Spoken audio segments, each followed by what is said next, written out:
untuk yang status dan evaluasi mengenai P3K sekarang, saya ingin mengundang Pak Iwan untuk sedikit memberikan penjelasan mengenai bagaimana posisi kita. Baik, terima kasih Mas Bri. Dapat kami laporkan terkait dengan... Maaf, Bu Ketua. Ya, termasuk masalah PPG itu yang ditanyakan juga. Jangan lupa. Ya. Dapat kami laporkan Bu Ketua dan bahwa seleksi ASN P3K hasil sementara pada saat ini telah lulus 293.860 guru atau sekitar 58% dari formasi guru ASN P3K yang diajukan oleh Pemda pada tahun 2021 ini. Sebenarnya formasi yang diajukan Pemda ini masih sedikit daripada formasi yang tersedia oleh pemerintah pusat yang diajukan hanya 506.000, sementara formasi yang disediakan ada 1 juta lebih. Dari hasil yang setelah ada pada saat ini juga terdapat 193.954 guru yang lulus passing grade yang belum mendapat formasi. Ada sekitar 38%. Dan di sini tentunya kita sedang memperjuangkan posisi kami memperjuangkan baginya guru-guru honor. Oke, jadi saya mengulangi kembali, posisi Kemendikbudristek adalah jelas kita memperjuangkan bagaimana guru-guru yang telah lulus passing grade ini akan mendapat formasi tanpa harus ikut tes lagi. Tentunya ini mensyaratkan dan kami memohon bantuan kepada Komite 3 DPD RI yang terhormat supaya kepada konstituennya dan Pemda yang terkait untuk mengadvokasikan untuk mengajukan formasi sebesar mungkin, semaksimal mungkin sesuai dengan kebutuhan. Karena tanpa ada pengajuan formasi oleh daerah, tentunya hal ini tidak bisa terselesaikan. Mohon diingat bahwa jumlah formasi yang tersedia itu 1 juta lebih, sementara jumlah guru honorer sekolah negeri yang tercatat itu 742.000. Artinya jika pemerintah daerah mengajukan formasi yang maksimal 1 juta formasi tersebut, maka besar kemungkinan guru-guru honorer yang sudah, apalagi yang sudah lulus passing grade itu akan mendapatkan formasi karena jumlah formasinya jauh lebih besar daripada jumlah guru honorer yang ada di sekolah negeri. Jadi itu kunci utama dan perlu kita advokasikan bersama-sama. Jadi pertama nanti akan saya bahas tentang anggaran. Yang juga sebelum itu perlu juga dilihat ada data yang kemudian kami cermati. Ada 117.000 formasi, 117.939 formasi yang sama sekali tidak dilamar oleh guru-guru kita di tahap 1 dan tahap 2. Ini sekitar 20-an% dari formasi yang tersedia tapi tidak dilamar sama sekali, satu pun tidak ada yang melamar di tahap 1 dan tahap kedua. Ketika kami zoom in, ini ternyata formasi-formasi yang ada di daerah-daerah yang sulit. Jadi ada beberapa kondisi di mana guru-guru kita dalam satu daerah kewenangan pemerintah daerah, mereka memilih bukan di tempat yang sebenarnya mereka lebih, mungkin tempat mereka sudah mengajar yang kondisinya sulit, tapi mereka memilih di daerah yang lebih mungkin lebih dekat ke kota dan lain sebagainya, sehingga 117.000 formasi yang tersedia yang tidak sama sekali tidak ada pelamarnya ini juga menjadi catatan bagi kita yang sebenarnya guru yang lulus passing grade tadi bisa jadi ini bisa mengisi formasi-formasi yang masih belum ada pelamarnya ini. Nah, terkait dengan anggaran dapat saya sampaikan bahwa dari Kementerian Keuangan sudah menyampaikan kepada seluruh pemerintah daerah ada pertama selain dari Undang-Undang Nomor 9 Tahun 2020 tentang APBN, ada surat langsung dari Kementerian Keuangan nomor S46/PK/2021 tertanggal 31 Maret 2021 kepada seluruh gubernur, bupati, wali kota tentang perhitungan anggaran P3K dalam alokasi DAU tahun anggaran 2021.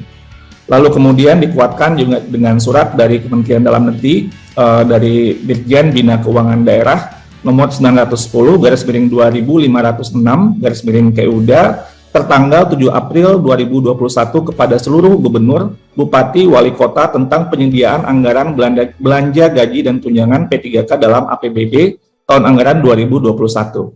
Bahkan secara spesifik dari Dirjen Perimbangan Keuangan Kementerian Keuangan juga menyurati kepada seluruh gubernur, bupati, dan wali kota nomor S98/PK/2021 tentang perhitungan secara rinci berapa formasi yang ada dialokasikan dalam perhitungan gaji guru P3K di masing-masing Pemdanya dan berapa anggaran yang dialokasikan, dan anggaran ini bersifat earmark atau dikunci, artinya penggunaannya harus spesifik untuk kebutuhan gaji guru P3K yang tidak bisa digunakan untuk belanja yang lain. Ini dijelaskan oleh Kementerian Keuangan pada suratnya tertanggal 25 Juni tahun 2021. Nah, untuk tahun 2022 kita sudah menghitung ada 758.000 formasi, termasuk guru yang pensiun, termasuk guru agama, dan ini sudah dialokasikan di APBN sesuai dengan Undang-Undang Nomor 6 tahun 2021, dan Kementerian Keuangan telah mengirimkan surat kembali, surat dari Dirjen Perimbangan Keuangan nomor S204/PK/2021 tertanggal 13 Desember 2021 kepada seluruh bupati, gubernur, bupati, dan wali kota tentang perhitungan anggaran P3K guru dalam alokasi DAU tahun anggaran 2022, bahwa perhitungan kebutuhan gaji untuk formasi ASN daerah dalam alokasi DAU 2022 telah ditetapkan, dan untuk guru-guru yang telah lulus di formasi di seleksi tahun 2021 sudah dialokasikan gaji pokok untuk P3K guru ini sebanyak 14 bulan gaji. Saya ulangi, 14 bulan gaji, termasuk gaji tunjangan hari raya dan kebijakan gaji ke-13, dengan asumsi bahwa penggajian P3K guru yang lulus seleksi tahun 2021 ini sudah dimulai sejak Januari 2022. Ini sudah dianggarkan dan sudah dijelaskan oleh surat dari Kemenkyu kepada seluruh kepala daerah. Lalu untuk kebutuhan gaji pokok guru P3K yang nantinya lulus di seleksi tahun 2022 ini diasumsikan akan dimulai setelah lolos seleksi dan proses seleksi, ada 3 bulan gaji sejak bulan Oktober 2022. Jadi dengan demikian sekali lagi ditegaskan oleh Dirjen Perimbangan Keuangan bahwa alokasi DAU untuk P3K guru merupakan dana yang ditentukan penggunaannya secara spesifik atau bersifat earmark, sehingga tidak dapat digunakan untuk belanja lain. Ini sudah ditegaskan oleh Kementerian Keuangan juga. Nah, tentunya Bapak Ibu, kami terus mengadvokasikan dan mendengar berbagai aspirasi terkait dengan masalah-masalah yang muncul, misalnya tadi yang disampaikan oleh Pak Bambang. Pertama, mungkin sebelumnya juga ada masalah pemberkasan yang mungkin sebelumnya Bapak Ibu juga sudah mendengar. Dapat kami laporkan bahwa saat ini sudah terjadi pemberkasan untuk tahap 1 dan tahap 2 tentunya oleh BKN yang sebagai Badan Kepegawaian Negara. Karena dalam hal ini kami Kemendikbudristek berfungsi sebagai Kementerian Teknis. Dan untuk guru yang telah lulus passing grade tapi belum dapat formasi, tadi sudah saya sampaikan bahwa solusi yang utamanya adalah bagi pemerintah daerah untuk mengajukan formasi. Tanpa ini maka tidak bisa kita menyelesaikan masalah formasi yang sebenarnya masih tersedia dan sudah dianggarkan dan dialokasikan dana dan bersifat sudah dikunci atau earmark tadi.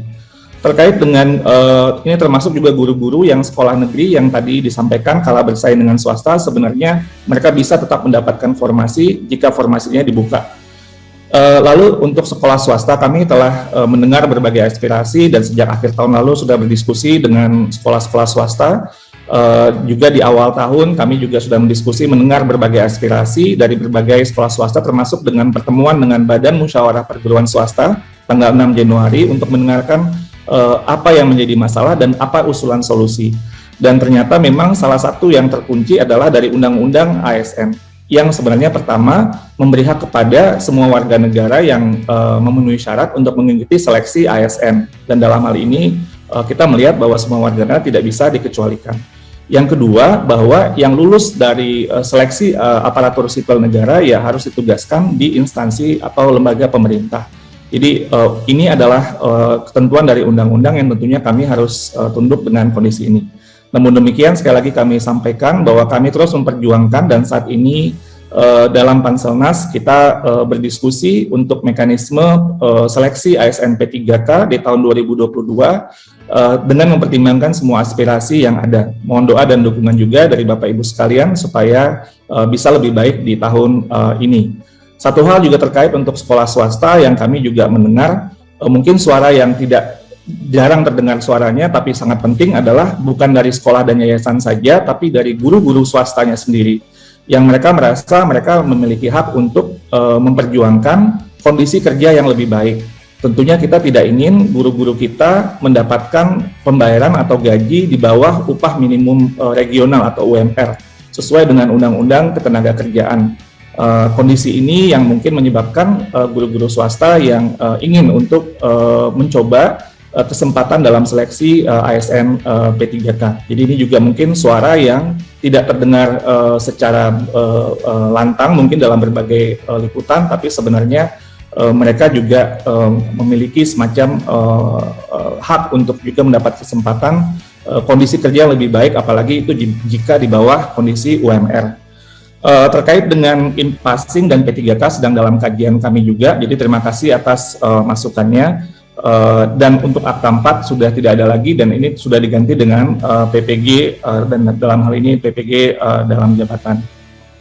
Lalu sertifikasi guru yang tadi ditanyakan terkait 24 jam, ini merupakan ketentuan dari Undang-Undang Guru dan Dosen terkait dengan beban minimal untuk kerja guru. Saya rasa mungkin itu yang bisa saya sampaikan. Terima kasih, saya kembalikan kepada Mas Menteri. Terima kasih. Terima kasih. Mungkin demikian Bu Ketua jawaban yang bisa kami sampaikan pada saat ini. Terima kasih.